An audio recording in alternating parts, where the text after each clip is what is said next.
കുടത്താൽ കൊല്ലത്തും കിട്ടും എന്നൊരു ചൊല്ലുണ്ട്. സത്യം പറഞ്ഞാൽ അത് തിരുത്തേണ്ട സമയം കഴിഞ്ഞു.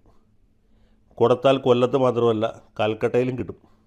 ഇപ്പോഴത്തെ പുതിയ ഭാഷയിലാണെങ്കിൽ കൊൽക്കത്തയിലും കിട്ടും എന്നാണ് അനുഭവ സാക്ഷ്യം. ഈ കൊൽക്കത്ത എന്ന് പറഞ്ഞാൽ കൊടുക്കുന്നതിനും വാങ്ങിക്കുന്നതിനുമൊക്കെ പണ്ട് തന്നെ പ്രസിദ്ധമായ ഒരു സ്ഥലമാണ്. ഈ കഴിഞ്ഞ നിയമസഭാ തെരഞ്ഞെടുപ്പിന് മുമ്പ് നമ്മുടെ നാട്ടിലൊക്കെ പ്രചരിച്ച ഒരു വീഡിയോ ദൃശ്യമുണ്ട്. അത് കണ്ടപ്പോൾ ഞാൻ ഇതിനു മുമ്പ് ത്രിപുരയിൽ ഇതുപോലെയുള്ള ചില ദൃശ്യങ്ങൾ കണ്ടെന്ന് ഓർത്തു. ആദ്യം ത്രിപുരയിൽ കണ്ട കാര്യം പറയാം. ത്രിപുരയിൽ ഏതാനും വർഷങ്ങൾക്ക് മുമ്പ് വോട്ട് ചോദിച്ച് ചെല്ലുന്ന BJP സ്ഥാനാർത്ഥിയെ, BJPയുടെ നേതാക്കന്മാരെയൊക്കെ അവിടുത്തെ CPMകാരായ ധീര സഖാക്കൾ അടിച്ചു ഓടിക്കുന്നതിൻ്റെ ദൃശ്യങ്ങൾ നമ്മളിതുപോലെ യൂട്യൂബിൽ കണ്ടു. അത് പലരും മൊബൈൽ ഫോൺ വഴിക്ക് കൈമാറുകയും ചെയ്തു. ത്രിപുരയിൽ പ്രചരണത്തിന് ചെന്ന BJP നേതാക്കൾക്ക് നാട്ടുകാരുടെ ഭാഗത്തു നിന്ന് കിട്ടുന്ന സൽക്കാരം കാണുക എന്ന് പറഞ്ഞു. പക്ഷേ അധികം വൈകാതെ അവിടെ തെരഞ്ഞെടുപ്പ് നടക്കുകയും അവിടുത്തെ CPM നേതാക്കൾക്ക് ഇതേ രീതിയിലുള്ള സ്വീകരണം BJPക്കാരുടെ നിന്ന്, നല്ലവരായ നാട്ടുകാരുടെ നിന്ന് കിട്ടുന്ന ദൃശ്യങ്ങൾ നമുക്ക് കാണാൻ കഴിഞ്ഞു. അവിടെ ലെനിൻ്റെയും മാർക്സിൻ്റെയൊക്കെ പ്രതിമകൾ തകർക്കുന്നു, CPMൻ്റെ ഓഫീസുകൾ തകർക്കുന്നു, CPMകാരെ കാണുന്നിടത്ത് വച്ച് ജനം ആക്രമിക്കുന്നു, അങ്ങനെ ചെരുപ്പുമാല അണിയിക്കുന്നു. പല പല ദൃശ്യങ്ങളും കാണാനുള്ള ഭാഗ്യമോ നിർഭാഗ്യമോ നമുക്കൊക്കെ ഉണ്ടായി. അപ്പോൾ ആദ്യം BJPക്കാരെ അടിച്ചു ഓടിച്ചു എന്നതിൽ ഊറ്റം കൊണ്ടിരുന്ന ആളുകൾ, ധീര സഖാക്കളൊക്കെ തേങ്ങലടിച്ച് കരയാനും BJPക്കാരുടെ ആൾക്കൂട്ട ആക്രമണത്തെക്കുറിച്ച് ആക്ഷേപം പറയാനും തുടങ്ങി. ഇത് തന്നെയായിരുന്നു പണ്ട് കൽക്കട്ടയിലുണ്ടായിരുന്ന കാര്യം. അവിടെ സാക്ഷാൽ കുമാരി മമതാ ബാനർജിയെ വരെ CPMകാർ ഓടിച്ചിട്ടടിച്ചു. അതിൻ്റെ ദൃശ്യങ്ങളൊക്കെ യൂട്യൂബിൽ നോക്കിയാൽ കിട്ടും. കുറച്ച് പുറകിലേക്ക് പോകണമെന്ന് മാത്രം. തൃണമൂൽ കോൺഗ്രസ്സുകാരെ ഓടിച്ചിട്ട് തല്ലിയ വീരപാരമ്പര്യം പശ്ചിമ ബംഗാളിലെ നല്ലവരായ അല്ലെങ്കിൽ സാഹസികരായ CPMകാർക്കുണ്ടായിരുന്നു. അധികം വൈകാതെ അവിടെ തൃണമൂൽ കോൺഗ്രസ് അധികാരത്തിൽ വരികയും CPMകാർക്ക് വഴി നടക്കാൻ പറ്റാത്ത സാഹചര്യം ഉണ്ടാച്ചു. CPMകാരെ എവിടെ വെച്ച് കണ്ടാലും തൃണമൂൽ കോൺഗ്രസ്സുകാർ തല്ലും. തൃണമൂൽ കോൺഗ്രസ്സുകാർ തല്ലുകയും CPMകാർ കൊള്ളുകയും ചെയ്യുന്ന മനോഹര മനോജ്ഞ പശ്ചിമ ബംഗാൾ നിലവിൽ വന്നു. അങ്ങനെയാണ് പശ്ചിമ ബംഗാൾ CPM ഇല്ലാതായത്. കാരണം CPMകാരനാണെന്ന് പറയണ്ട, എന്ന് പറയുമ്പോഴത്തേക്ക് അടിയുള്ളൂ, പിന്നെയല്ല ബാക്കി. അപ്പോൾ അങ്ങനെ ഒരു സാഹചര്യത്തിൽ ഇതേ ഗുണ്ടകൾ, നേരത്തെ CPMന് വേണ്ടി കൂലിത്തല്ല് നടത്തിയിരുന്ന ആളുകൾ തൃണമൂൽ കോൺഗ്രസ്സുകാരായിട്ട് മാറുകയും CPMകാരെ അവർ തല്ലുകയും ചെയ്യാൻ തുടങ്ങി. ഇപ്പോൾ ഈ സമീപ ദിവസം ഈ നിയമസഭാ തെരഞ്ഞെടുപ്പിൻ്റെ റിസൾട്ട് വന്നതിന് ശേഷം പശ്ചിമ ബംഗാളിലെ പ്രമുഖ CPM നേതാവായ ഹനൻ മുള്ളയുടെ ആ ഒരു ബൈറ്റ് ഞാൻ റിപ്പോർട്ടർ ചാനലിൽ കാണുന്നുണ്ട്. റിപ്പോർട്ടർ ചാനലിൻ്റെ ലേഖനം തപ്പിത്തടഞ്ഞാണ് ഇംഗ്ലീഷിൽ ഹനൻ മുള്ളയോട് ചോദിക്കുന്നു, ഈ ഭരണമാറ്റത്തെക്കുറിച്ച് എന്ത് പറയുന്നു. അപ്പോൾ അദ്ദേഹം പറയുന്നത്, ഈ മമതാ ബാനർജി പോയത് ഏതായാലും നന്നായി, BJP വന്നാലും സമാധാനമുണ്ട്. BJP ഒരു ഫാസിസ്റ്റ് പാർട്ടിയാണ്, നമ്മളതിനെ എതിർക്കും, നമ്മളതിനെ തത്വശാസ്ത്രപരമായിട്ടും സൈദ്ധാന്തികമായിട്ടും എതിർക്കും, നമ്മളതിനെ തോൽപ്പിക്കും. പക്ഷേ തൃണമൂൽ കോൺഗ്രസ് ഭരിക്കുമ്പോൾ എന്താ സ്ഥിതി എന്ന് വെച്ചാൽ, ഇപ്പോൾ എനിക്കൊന്നും വഴിക്കൂടൊക്കെ നിവൃത്തിയില്ലായിരുന്നു. ഏതെങ്കിലും ഒരു നല്ലവനായ ബംഗാളി എന്നോട് എന്തെങ്കിലും സംസാരിക്കുകയാണെങ്കിൽ തൃണമൂൽ കോൺഗ്രസ്സുകാരൻ അവനെ പിടിച്ചു നിർത്തിയിട്ട് വയ്ക്കും. താനെന്തിനാണോ ആ സഖാവിനോട് സംസാരിച്ചത്, തനിക്ക് വേറെ ആരും കിട്ടിയില്ല സംസാരിക്കാൻ എന്ന് ചോദിക്കുകയും അയാളെ തല്ലുകയും ചെയ്യും. അപ്പോൾ എന്നോട് സംസാരിക്കുന്ന പോലും ഒരു കുറ്റകൃത്യമായിട്ടാണ് ഈ തൃണമൂൽ കോൺഗ്രസ്സുകാരായ പോക്കറികൾ കരുതിയിരുന്നത്. ആ ഭരണം അവസാനിച്ചു. ഈ ഹനൻ മുള്ള എന്ന് പറഞ്ഞ ഇരുത്തം വന്ന ധീര സഖാവ് മമതാ ബാനർജിയെ കുറിച്ച് പറയുന്നത് വിച്ച് എന്ന് മറ്റുമൊക്കെയാണ്. അപ്പോൾ ഞാനിനിയിപ്പോൾ ഈ കഴിഞ്ഞ നിയമസഭാ തെരഞ്ഞെടുപ്പിന് മുമ്പ് നമ്മുടെ നാട്ടിൽ പടർന്നു പിടിച്ച ദൃശ്യത്തെക്കുറിച്ച് പറയാം. അതിങ്ങനെയായിരുന്നു. പശ്ചിമ ബംഗാളിൽ BJPയുടെ ഒരു സ്ഥാനാർത്ഥി ഏതോ ഗ്രാമപ്രദേശത്ത് വോട്ട് പിടിക്കാൻ ചെല്ലുന്നു. ഇതിൽ കുപിതരായി സ്ഥലത്തെ തൃണമൂൽ കോൺഗ്രസ്സുകാർ ഈ സ്ഥാനാർത്ഥിയെ ഓടിച്ചിട്ട് തല്ലും. സ്ഥാനാർത്ഥിക്ക് പോലീസ് സംരക്ഷണമൊക്കെ ഉണ്ട്.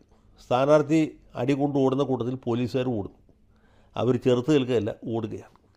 അപ്പോൾ ഇത് വച്ചിട്ട് നമ്മുടെ സുഹൃത്ത് ശ്രീ മാത്യു സാമുവൽ ഒരു വീഡിയോ ചേർന്നു.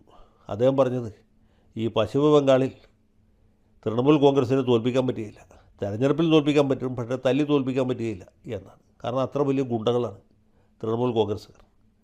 അദ്ദേഹം പറയാതെ വിട്ടുപോയ ഒരു കാര്യം കൂടി ഉണ്ട്. അതായത് പണ്ട് CPMകാരായിരുന്ന ഗുണ്ടകളാണ് ഇപ്പോൾ തൃണമൂൽ കോൺഗ്രസ്സുകാരായിട്ട് മാറിയത്. അന്ന് തല്ലുകൊണ്ടിരുന്ന തൃണമൂൽ കോൺഗ്രസ്സുകാരാണ് പിൽക്കാലത്ത് CPMകാരാണ് പിന്നീട് തൃണമൂൽ കോൺഗ്രസ്സുകാരായിട്ട് മാറിയതെങ്കിൽ അന്ന് ഇപ്പോൾ തല്ലുകൊണ്ടുകൊണ്ടിരുന്ന അല്ലെങ്കിൽ പിൽക്കാലത്ത് തല്ലുകൊണ്ടുകൊണ്ടിരുന്ന സി പി എംകാരാണ് ബി ജെ പിക്കാരായിട്ട് മാറിയത്. അതുകൊണ്ട് ബി ജെ പിക്ക് യാതൊരു ബേസുള്ള സ്ഥലമല്ല പശ്ചിമ ബംഗാൾ. ഈ തൃണമൂൽ കോൺഗ്രസിൻ്റെ തല്ലുകൊണ്ട് സഹിക്കാൻ വയ്യാതെ ആളുകൾ ബി ജെ പി ആയിട്ട് മാറി. ഈ കഴിഞ്ഞ തെരഞ്ഞെടുപ്പിൽ ബി ജെ പി നമുക്കറിയാവുന്ന പോലെ തൃണമൂൽ കോൺഗ്രസിന് തോൽപ്പിച്ചു. കുമാരി മമതാ ബാനർജി തന്നെ അവരുടെ വീടിരിക്കുന്ന ഭവാനിപ്പൂർ മണ്ഡലത്തിൽ തോറ്റു. അതിനുശേഷം അവർ രാജിവെക്കാൻ കൂട്ടാക്കിയില്ല, ഞാനാണ് ജയിച്ചതെന്ന് പ്രഖ്യാപിച്ചു. പക്ഷേ ജനങ്ങളുടെ ഭാഗത്ത് നിന്ന് യാതൊരു തരത്തിലുള്ള പിന്തുണയും കിട്ടിയില്ല. തൃണമൂൽ കോൺഗ്രസിൽ തന്നെ പാളയത്തിൽ പടയായി. പല നേതാക്കന്മാരും പാർട്ടി വിട്ടുപോയി. മമതാ ബാനർജിയുടെ അധികാരപ്രമത്തതയും സ്വേച്ഛാധിപത്യത്തെയൊക്കെ അവർ വെല്ലുവിളിക്കണം. ഈ തെരഞ്ഞെടുപ്പ് കഴിഞ്ഞപ്പോൾ നമ്മുടെ ദാവൂദ് സാഹിബ് മീഡിയ മണി ചാനലിലിരുന്ന് പറഞ്ഞത് ജയിച്ച മമതാ ബാനർജിയേക്കാൾ അപകടകാരിയാണ് തോറ്റ മമതാ ബാനർജി. അവരൊരു വ്യാഘ്രമാണ്. അവരുടെ സ്ട്രീറ്റ് പവർ അതിഭയങ്കരമാണ്. ബി ജെ പിക്കാരും തൃണമൂൽ കോൺഗ്രസ്സുകാരും തമ്മിൽ ഇനി വൈകാതെ ഒരു സിവിൽ വാർ ഉണ്ടാകും.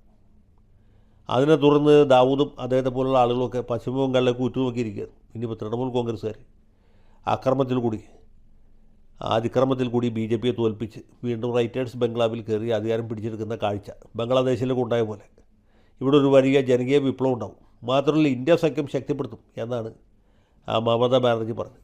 മമതാ ബാനർജി അത് പറഞ്ഞപ്പോൾ സി പി എംകാർ പുച്ഛിച്ചു. ഇത്ര നാൾ ഞങ്ങൾ ഓടിച്ചിട്ട് തല്ലിയ തൃണമൂൽ കോൺഗ്രസ്സുകാർ ഇനിയിപ്പോൾ ഇന്ത്യ സഖ്യം ശക്തിപ്പെടുത്താൻ പോകുന്നു.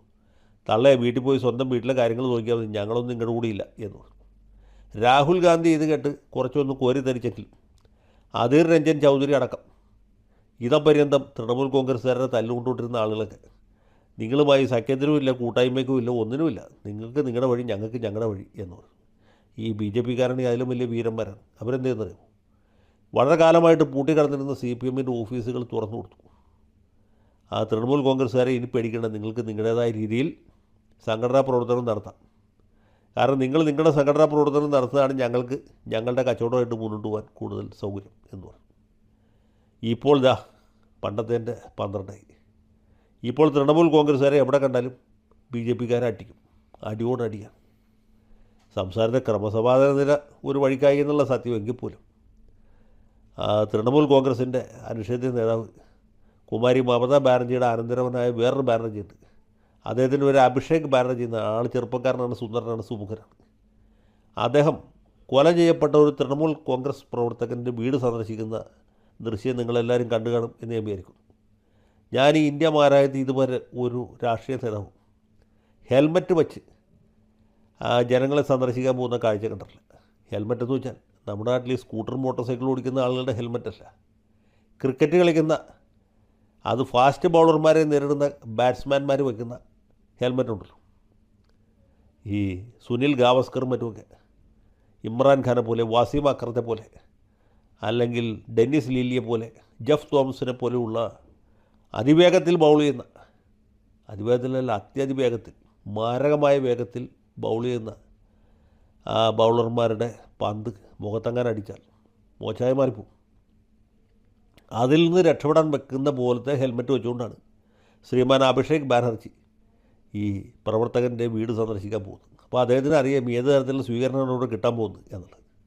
നമ്മുടെ നാട്ടിലൊന്നും ഒരാൾക്കും ഇങ്ങനത്തെ ഒരു ദുര്യോഗം ഉണ്ടായി ഞാൻ കണ്ടിട്ടില്ല. ഹെൽമറ്റ് വെച്ച് ജനങ്ങളെ കാണാൻ പോകുന്ന ഒരു നേതാവിന് നിങ്ങൾക്ക് സങ്കല്പിക്കാൻ പറ്റും. ഏതായാലും അഭിഷേക് ബാനർജി വേണ്ട മുൻകരുതലെടുത്തു. അതുകൊണ്ട് അദ്ദേഹത്തിന് തലയ്ക്ക് കാര്യമായി പരിക്ക് പറ്റിയില്ല.